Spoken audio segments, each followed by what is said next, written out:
Então vamos lá, seja bem-vindo à aula 2 do nosso curso. A gente vai, nessa aula, fazer os cálculos iniciais, tá? Acompanha passo a passo, você vai ter o PDF dessa aula. Se você tiver o Mathcad versão estudante, você pode baixar esse material, entrar com novos valores aqui para você fazer outras análises tranquilamente. Vai ficar disponível para você. Chamei de L minúsculo um dos lados e Lzão o outro lado. Por que eu coloquei L maiúsculo? Porque eu posso ter um vão que é menor do que o outro, tá? Então, um lado sendo maior do que o outro, o lado menor eu vou chamar de L minúsculo, o lado maior L maiúsculo, tá? Então, Lzinho, tá? Para a gente deixar claro aqui, é o vão menor, Lzão seria o vão maior. No caso, a gente está tratando de uma estrutura quadrada, então um lado é igual ao outro. Então, a área de laje é a multiplicação de L por L. Então, eu tenho 25 metros quadrados de laje. Qual é a área do triângulo?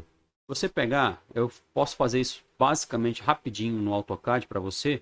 Eu pedir a área, 25 metros quadrados. É fácil. Agora, a área de um triângulo, 6,25 metros quadrados. Que é o que eu já fiz aqui para você. Eu peguei o vão menor multiplicado pela metade do vão menor. Ué, por que você fez isso? Porque é isso aqui, ó. Como é que a área de um triângulo é? Base vezes altura sobre 2. Então, quanto que é a base? 5, ou seja, o L, o Lzinho, o L menor. Esse 2,5 é metade do menor vão, né?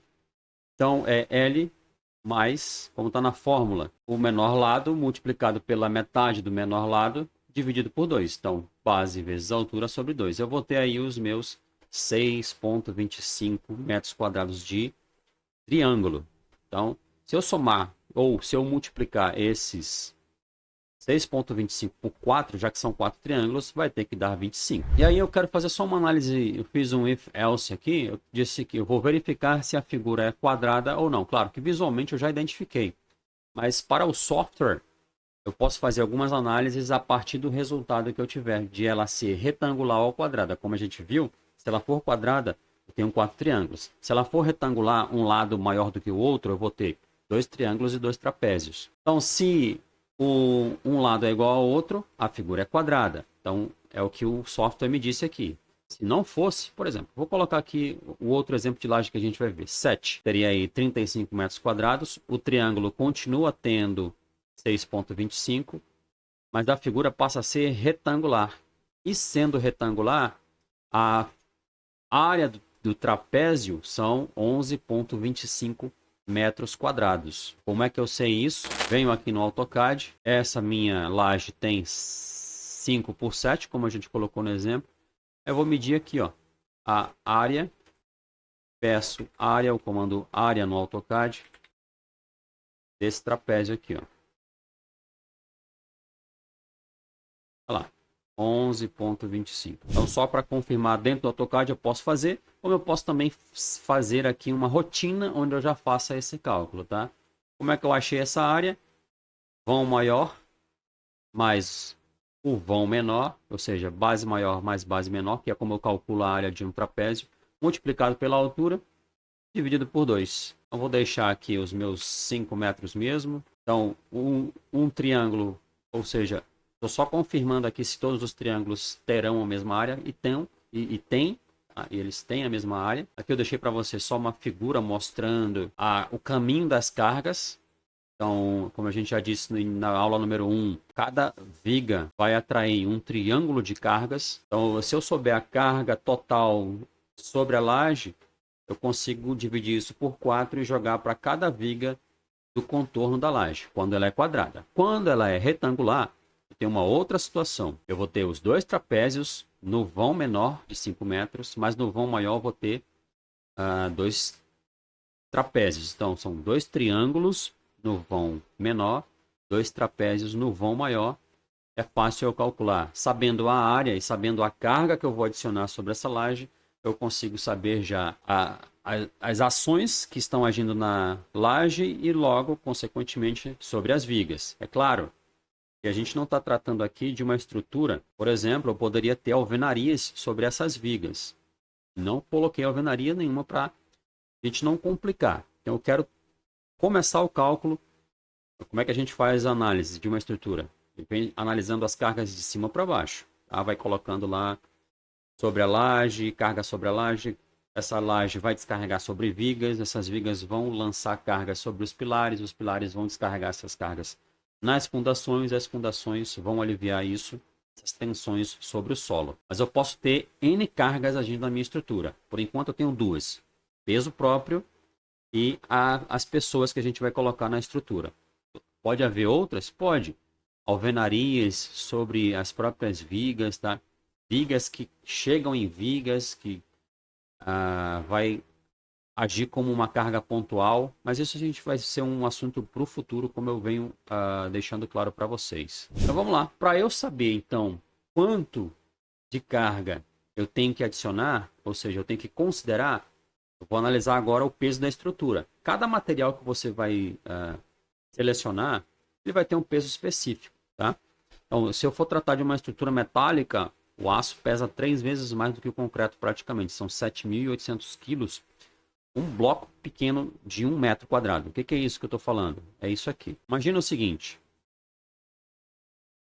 Se eu pegar um cubo de 1 metro por 1 metro por 1 metro de altura e encher isso com o material que eu quero analisar, eu vou ter o peso específico do material. No caso, o concreto armado, para fins de dimensionamento, isso já é clássico na literatura. Todos os autores, os profissionais que trabalham com o projeto de estruturas, eles já adotam concreto armado convencional com um peso específico de 25 kN o metro cúbico. Ou, se eu quiser também, o metro cúbico aqui em outra unidade, são 2.500 quilos de concreto armado em um cubo. Tá? Se eu pegasse e enchesse esse cubo aqui com concreto armado, eu teria esse peso, tá? Ou 2,5 toneladas. Depende só da unidade, a gente não vai discutir unidade. A gente vai usar a unidade quilonewton, tá bom? E metro também quando a gente falar de unidades lineares, tá bom? Então, pegando da própria literatura, você vai ver o seguinte, a gente vai adotar esse valor aqui, ó, 2.500 quilos o metro cúbico. É o peso de 1 metro cúbico de concreto, tá? 2.500 quilos são 2,5 toneladas ou 25 quilonewtons. Que é o que eu coloquei aqui, ó. Gama C, peso específico do concreto, 25 quilonewtons o metro cúbico, tá bom? Mas eu não quero saber quanto pesa 1 metro cúbico de concreto, porque a minha laje vai ter uma espessura específica. Se eu iniciar o meu cálculo com uma espessura de 15 centímetros, quanto pesaria um bloco que tenha 1 metro por 1 metro por 15 centímetros de altura? Claro que a gente vai fazer uma análise aqui onde eu vou achar uma outra dimensão para essa laje. Ainda vai estar segura, mas ela vai estar mais econômica porque a gente vai diminuir essa altura. Como é que a gente faz então para encontrar isso? A literatura também já deixou claro que você pode simplesmente pegar o vão menor da tua laje e dividir por 40 e você vai ter a unidade ideal da espessura da tua laje. Então eu peguei aqui ó, o L, que vale 5 metros, L é o vão menor. Tá bom? Se eu tiver uma laje que tenha 8 por 5, o vão menor vai ser os 5 metros. Se eu tiver uma laje que tenha 10 por 5, o menor vão vai continuar sendo 5 metros. Então, pego o menor vão, divido por 40 e eu tenho uma altura ideal de laje, uma espessura de laje, já para a gente começar os nossos cálculos. Então, aqui no SketchUp, eu tinha até colocado uma laje com uma espessura de 15, mas não foi um chute muito alto. Então, usando a própria literatura, a recomendação da literatura, a gente chegou nessa espessura aqui, ó, 12 centímetros, tá? Então, quanto que pesa esse bloco aqui? Esse bloco de concreto aqui, que é um pedaço da minha laje. Tá? Eu não quero saber quanto pesa a laje toda. Posso fazer isso, mas vai ficar maçante e não vai ser uma unidade boa para eu trabalhar. Eu quero saber a unidade, o metro quadrado. Então, eu pego 1 metro por 1 metro pela espessura e coloco isso na balança. Quanto que pesaria isso? Então, com esses valores de 12,5, dá para a gente saber o quanto que a gente vai ter de carga. Mas olha só, será que esse valor de 12 centímetros e meio está legal? O que será que me diz a norma? E qual norma eu devo consultar? Você vai saber nessa norma aqui, ó, a NBR 6118 de 2014. que é a norma para projeto de estruturas de concreto e concreto protendido. Nessa norma, você tem uma tabelinha, que é essa aqui que eu já trouxe para você, onde eu vou analisar o seguinte, ó, lajes de piso, que é o nosso caso. Espessura mínima, 8 centímetros. Opa! A norma me diz que o valor mínimo são 8 centímetros para uma laje de piso maciça, tá? Maciça, lajes maciça, tá? Item 13.2.4.1, lajes maciças. Outros tipos de laje vai ser outro tipo de análise. Se eu calculei 12 centímetros e meio, 0,125 metros são 12 centímetros e meio. E o mínimo são 8, então eu estou ok. Se desse menos de 8 centímetros, aí eu adotaria o que a norma diz, tá bom? Não preciso fazer nenhuma correção, mas ainda assim, no roteiro eu coloquei assim, ó, espessura mínima de acordo com a norma, 8 centímetros ou 0,08 metros. Aí eu fiz um if else, então a espessura E, que a gente vai adotar para os nossos cálculos, vai ser ou a que a gente calculou ou a mínima. Então eu fiz aqui, ó. Se a espessura da laje calculada for maior ou igual que a espessura mínima, então eu vou adotar o valor maior. E adotei. Adotei o valor maior aqui, tá? 12,5 centímetros. Então, quanto que pesaria esse bloco de 1 metro por 1 metro por 12 centímetros de altura? E fica o desafio aqui para você. Ué, mas então, será que se eu aumentar um dos vãos, qual é o vão que eu vou pegar para fazer essa primeira análise aqui? A gente já respondeu. Mas deixa no comentário aqui o que você acha. Se isso você pegou essa informação. Então, vamos lá. Então, para eu analisar as cargas, eu vou olhar o peso da estrutura sozinha. Depois eu vou pegar as pessoas, vou jogar em cima da estrutura e vou acumular isso. Então eu vou ter o peso próprio mais as cargas acidentais. Depois eu vou somar as pessoas. Então a gente já sabe qual a norma consultar para saber o peso do material, mas e as pessoas? É essa norma aqui, ó, NBR 61 newtons no metro cúbico. Aqui é a declaração. Quanto pesa esse bloco que tem 1 por 1 por 12 centímetros de altura? Eu só fiz a multiplicação aqui. Então, PP, peso próprio. Quanto pesa a minha laje? Quanto pesa 1 metro quadrado de laje? A espessura, que a gente já definiu, e o peso específico do material, que é o concreto armado. Vou ter aí um peso por metro quadrado de 3,12 kN por metro quadrado. É o meu peso da minha laje. Bem simples. Agora, quanto pesa as pessoas? Eu tenho que definir para que vai ser utilizada essa estrutura. Ela vai ser utilizada como um estádio, como um shopping, como um hospital, como uma loja de departamentos, como um depósito. Peguei aqui um exemplo simples, uma sala de aula. Então veja, essa tabela ela está na norma, na 6120 de 2019, tá? Então quanto pesa quanto eu tenho que adicionar de carga acidental quando a minha estrutura é uma sala de aula? 3 kN. Então, sempre consulte a norma para saber quanto de carga adicional ou carga acidental você tem que colocar na sua estrutura. Então, eu coloquei aqui CA, carga acidental de 3 kN. Se for outro uso, por exemplo, se for depósito, eu vou ter que aumentar a carga. Então, saiba, você tem que saber o uso, né, para que aquela estrutura vai ser utilizada. Logo, a minha carga Q, a minha carga de projeto, é o acúmulo dessas cargas, o peso da própria estrutura e o peso das pessoas.